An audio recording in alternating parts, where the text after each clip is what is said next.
Hello student, कैसे हैं आप सब। मैं ठीक हूं और मैं आशा करता हूं कि आप सब भी ठीक होंगे। जैसा कि आप जानते हैं कि इस समय हम क्लास 10th मैथ के बारे में पढ़ रहे हैं और हमारी पिछली वीडियो ट्रिग्नोमेट्री की थी। तो आज हम ट्रिग्नोमेट्री का एक एक्सरसाइज सॉल्व करेंगे। उस एक्सरसाइज को सॉल्व करेंगे और उसके कुछ एग्जाम्पल के तहत समझने का प्रयास करेंगे। जैसा कि हमें यहाँ पर दिया हुआ है, ये मैं राजीव प्रकाशन से सॉल्व करा रहा हूँ। राजीव प्रकाशन में एनसीईआरटी के भी क्वेश्चन हैं और राजीव प्रकाशन में कुछ एक्स्ट्रा क्वेश्चन भी हैं। तो हम इसी बुक से अभी सॉल्व करा रहे हैं। जैसा कि हमें cos a का वैल्यू दिया है, क्या दिया है बच्चों, cos a का वैल्यू दिया है 5/13। क्या दिया है 5/13 और हमसे tan a की वैल्यू पूछ रहा है। tan a की वैल्यू पूछ रहा है। तो अब इस चीज को हम क्या करेंगे, इस चीज को सबसे पहले हम चित्र बनाएंगे। तो अब हम एक फिगर ऐसा बनाएंगे, राइट एंगल। हम आपको बताए थे, जो इंग्लिश मीडियम के बच्चे हैं हमने उनको एक अलग ट्रिक बताया था और हिंदी मीडियम के बच्चों के लिए हमने अलग ट्रिक बताया था। हम आपको बताए थे, चाहे आप तो ट्रिक के माध्यम से करिए, चाहे आपको याद हो, आप ऐसे समझ लीजिए कि आधार बटा कर्ण है, ये बेस अपॉन। तो हम यहां पर इसे क्या लिखेंगे, ए बी सी। देखिए इसमें एक बात देखने योग्य है, जैसे यहाँ cos a लिखा है, तो cos a लिखा है तो इसका मतलब cos a के सामने वाला लंब है और ये आधार है, इसलिए हमें a को यहाँ लिखना पड़ेगा। बहुत से बच्चे गलती क्या करते हैं, इस a को यहाँ लिख देते हैं, ये उनका गलत होता है। इसलिए जब आप a को यहाँ लिखते हैं तो इसका मतलब अब ये आपका लंब है या परपेंडिकुलर है, तो आपका ये आधार हो गया। तो आधार कितना दिया है, 5 दिया है, तो आप यहाँ लिखेंगे 5। जबकि आपको कर्ण कितना दिया है, 13 दिया है, तो आप यहाँ लिख देंगे 13। अब हम आप लोगों को बताए हैं कि अब हम जैसे हमें कभी अगर ऐसा कोई वैल्यू आता है तो हम वहां पर पाइथागोरस का थ्योरम लगाते हैं। पाइथागोरस का थ्योरम लगाकर हम उस चीज को सॉल्व कर लेते हैं। तो पाइथागोरस थ्योरम लगा देते हैं इस पर।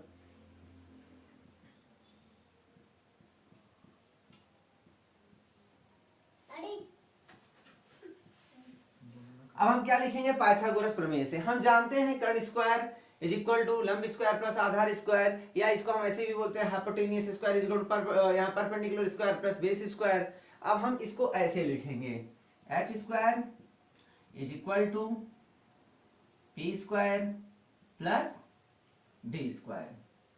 देखो बच्चों, हम जानते हैं हम इसे कर्ण कहते हैं, हम चाहते तो यहाँ पर इस बात को हिंदी में भी लिख सकते हैं, कोई प्रॉब्लम नहीं है।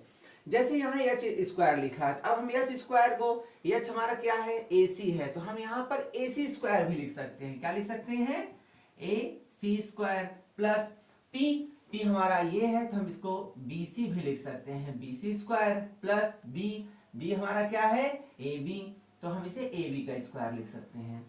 अब हमें वैल्यू किसकी फाइंड करना है या वैल्यू मान किसका निकालना है, हमें बीसी का मान निकालना है, तो हम बीसी को इधर रखेंगे और हम यहां पर लिखेंगे A C square minus A B square. क्या लिखेंगे, A C square minus A B square. अब हम बीसी, अब हम इस चीज को ऐसे भी लिख सकते हैं, BC is equal to under root A C square minus A B square. और अब हम यहाँ पर वैल्यू रखेंगे, जैसा कि आप जानते हैं हमें AC का मान कितना दिया है, 13 दिया है, और AB का मान कितना दिया है, 5 दिया है। 13 के स्क्वायर 169, 5 के स्क्वायर 25। इस वैल्यू को हम लिख सकते हैं 144, इसका मतलब आ गया आपका 12। तो BC की वैल्यू कितनी आ गई, 12 से। अब अगर ये सेंटीमीटर होता तो सेंटीमीटर में आता, मीटर होता तो मीटर में आता। जैसा कि आप देख रहे हैं यहाँ पर कोई यूनिट नहीं दिया है, इसलिए हम भी कोई यूनिट नहीं लिख रहे हैं। अब आप बताइए tan का मान क्या होगा, तो आप डायरेक्ट लिख सकते हैं tan theta is equal to, sorry tan a है ना, तो आप tan थीटा नहीं, आप लिखेंगे tan a। tan a is equal to लंब बटे आधार, लंब क्या है आपका BC बटे AB, तो आप यहां पर लिख सकते हैं BC का मान 12 और यहाँ ए बी का मान लिखेंगे 5। तो ये आपका हो गया आंसर। जैसा कि आप देख रहे हैं, अब हम इसको दूसरे एग्जाम्पल के तहत समझेंगे। जैसा कि अब हम इस एग्जाम्पल के माध्यम से समझेंगे। यहाँ लिखा है cos a, cos a दिया है, इसका मतलब दिया है आधार बटा कर्ण। क्या दिया है? आधार बटा कर्ण। तो अब यहाँ पर हम फिर से लगाएंगे पाइथागोरस का थ्योरम। क्या लगाएंगे? पाइथागोरस का थ्योरम।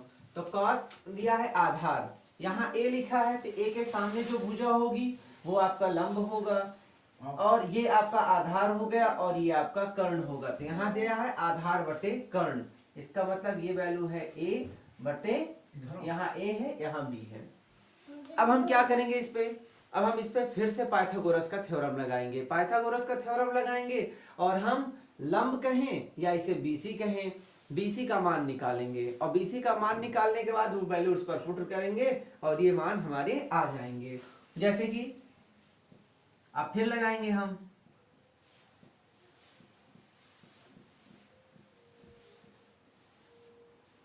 पाइथागोरस प्रमेय से। क्या लगाएंगे बच्चों? पाइथागोरस प्रमेय से। पाइथागोरस प्रमेय से आप डायरेक्ट लिख सकते हैं BC square is equal to AC square minus AB square.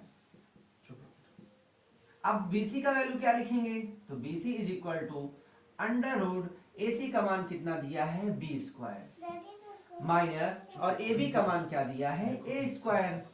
देखो, अब अगर ये संख्या होती तो हम इसके आगे इसको सॉल्व करते, लेकिन ये तो एक लिटरल नंबर दी हुई है, तो लिटरल नंबर को हम इतने पर ही कर देंगे। तो ये हमारा मान क्या आ गया?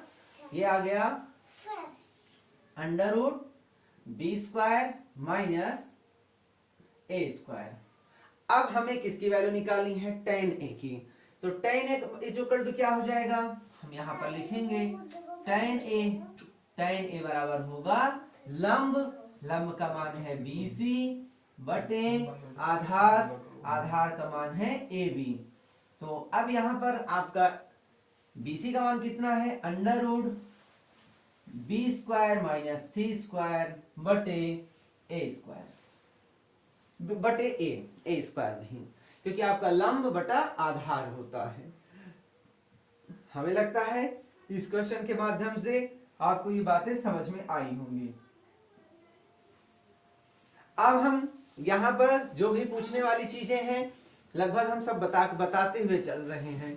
अब इसमें कुछ टाइप के क्वेश्चन है, हम उस क्वेश्चन को लेंगे और सॉल्व करेंगे। अगला क्वेश्चन आपका, जैसा कि अब हम एक क्वेश्चन हमको दिया है, ये एनसीईआरटी का क्वेश्चन है। एनसीईआरटी का क्वेश्चन है, इसमें लिखा हुआ है ट्रायंगल ABC में, अब ट्रायंगल ABC है, अब आगे बोल रहा है जिसका कोण B समकोण है। तो जो कोण समकोण देगा हम पहले उस वैल्यू को क्या करेंगे? उस वैल्यू को रख देंगे। हमने B को समकोण कर दिया। फिर कह रहा है AB 24 सेंटीमीटर है और BC क्या है? 7 सेंटीमीटर है। अब हमें इस बात को देखना पड़ेगा, AB या तो हमारा A यहाँ होगा या तो हमारा A यहाँ होगा। तो हम एक चित्र जो है बनाते हैं, इसका मतलब ये नहीं है कि हम उसको 24 सेंटीमीटर का ही बनाते हैं। हम चित्र बनाते हैं केवल उस बात को समझने के लिए। तो आप ऐसा नहीं सोचेंगे सर ये 24 सेंटीमीटर कैसे हो गया, ये 7 सेंटीमीटर कैसे हो गया, आपको ऐसा नहीं सोचना है। तो हम यहाँ पर लिख देंगे A B और ये हो गया आपका C। ठीक है, अब ABC हो गया, तो AB का वैल्यू कितना दिया है? 24 सेंटीमीटर। तो आप ये मान लिख देंगे 24 सेंटीमीटर, और यहाँ पर BC का मान दिया है 7 सेंटीमीटर। जैसा कि आप जानते हैं ये सेंटीमीटर में दिया हुआ है। अब यहाँ पर सेंटीमीटर दिया हुआ है, तो जब हम निकालेंगे तो जो मान आएगा वो मान भी सेंटीमीटर में ही आएगा। अब हमें यहाँ पर निकालना क्या क्या है? इसमें दो क्वेश्चन पूछा है हमसे। इसमें पहले पूछा गया है sine A comma cos A, और इसमें दूसरा क्वेश्चन पूछा गया है साइन C और कॉस C।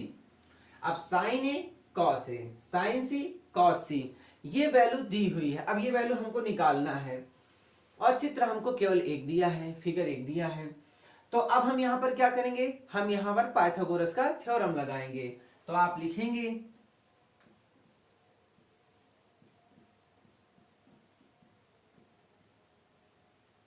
पाइथागोरस प्रमेय से, आप क्या लिखेंगे बच्चों, पाइथागोरस प्रमेय से AC स्क्वायर, अब हम डायरेक्ट भी लिख सकते हैं, AC is equal to under root AB square plus BC square. आप AB का मान रख दीजिए 24 का स्क्वायर और प्लस 7 का स्क्वायर। 24 का स्क्वायर कितना होता है, 576 होता है, और 7 का स्क्वायर 49 होता है। आप इन दोनों को जोड़ेंगे तो आ जाएगा 625, और आप इसका अंडर रूट करेंगे तो आ जाएगा 25। जैसा कि आप देख रहे हैं यहाँ पर सेंटीमीटर दिया है, यहाँ पर सेंटीमीटर दिया है, तो ये जो वैल्यू आएगी ये भी सेंटीमीटर में ही आएगी। जब हमको सेंटीमीटर दिया रहेगा तो हम सेंटीमीटर लिखेंगे, नहीं दिया रहेगा तो नहीं लिखेंगे। ये आ गया। अब ये वैल्यू हमें, ये चित्र का तो सब पता चल गया, लेकिन अब हमको साइन ए साइन सी कॉस सी निकालना है। इसमें कुछ बातों को हमको ध्यान देना पड़ेगा। जैसे फर्स्ट यहां पर लिखा है साइन ए, जब हम साइन ए बोलेंगे तो इसका मतलब साइन ए, एंगल जो ए है इसके सामने जो है ये आपका लंब हो जाएगा और ये आपका आधार हो जाएगा, और कर्ण वही रहेगा। कर्ण कभी नहीं बदलता, हमेशा लंब और आधार एक दूसरे से बदलते हैं। जैसे जब साइन ए की बात करेंगे तो ये लंब बन जाएगा और ये आधार बनेगा, लेकिन कर्ण ये रहेगा। जब साइन सी की बात करेंगे तो लंब ये हो जाएगा, आधार ये हो जाएगा, लेकिन कर्ण यही बना रहेगा। तो साइन ए बराबर, साइन ए इक्वल होता है लंब बटे कर्ण। आप डायरेक्ट लिखेंगे BC अपॉन AC। तो यहां ये मान आ जाएगा, BC का मान कितना है, 7 बटे 25। अब हम यहीं पे cos A भी निकालेंगे। cos A, जब A बोलेंगे तो यही लंब होगा, तो cos बराबर होता है आधार बटा कर्ण। तो इस बार आ जाएगा AB अपॉन AC। तो AB का वैल्यू कितना है, 24 बटे 25।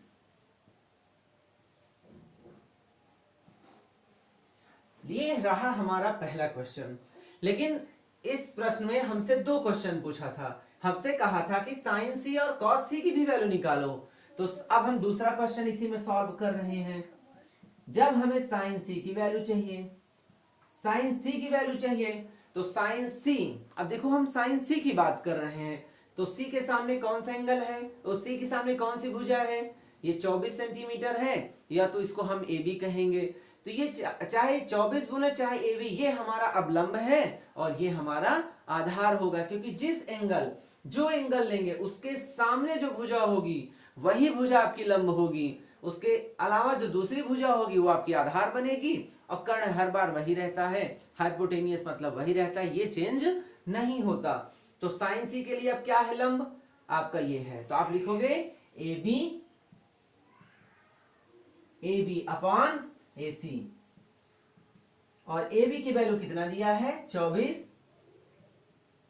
बटे 25। ये आपका आंसर हो गया। अब यहीं पर हमको cos c की वैल्यू निकालना है। cos c, फिर हमने कहा c, तो c के सामने लंब, जबकि cos का मान होता है आधार बटा कर्ण, तो हमको लिखना पड़ेगा BC अपॉन AC। तो हम यहां पर लिखेंगे BC अपॉन AC, और BC की वैल्यू कितनी है, 7, तो 7 बटे 25। ये था एनसीईआरटी का क्वेश्चन, और ये क्वेश्चन बहुत इंपॉर्टेंट है। अब हम इसी क्वेश्चन को दूसरे तरीके से एक दूसरा एग्जांपल लेंगे और फिर उसे सॉल्व करेंगे।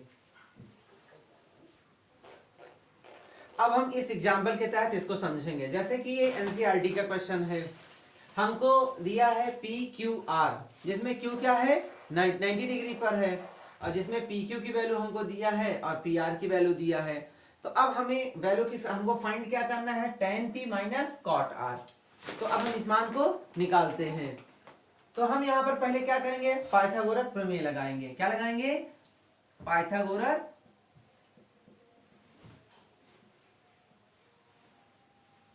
पाइथागोरस प्रमेय से। अब पाइथागोरस प्रमेय, हमको क्यू आर का मान चाहिए, तो हम डायरेक्ट लिखेंगे Q R square is equal to P R square minus P Q square. बात समझ में आ रही है?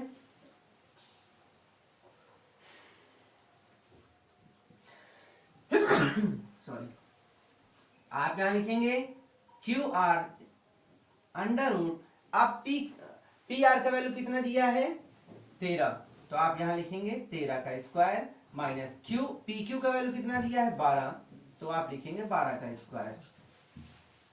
13 का स्क्वायर होता है 169 माइनस 144। आप इसको सब सब्ट्रैक्ट करेंगे तो आ जाएगा 25।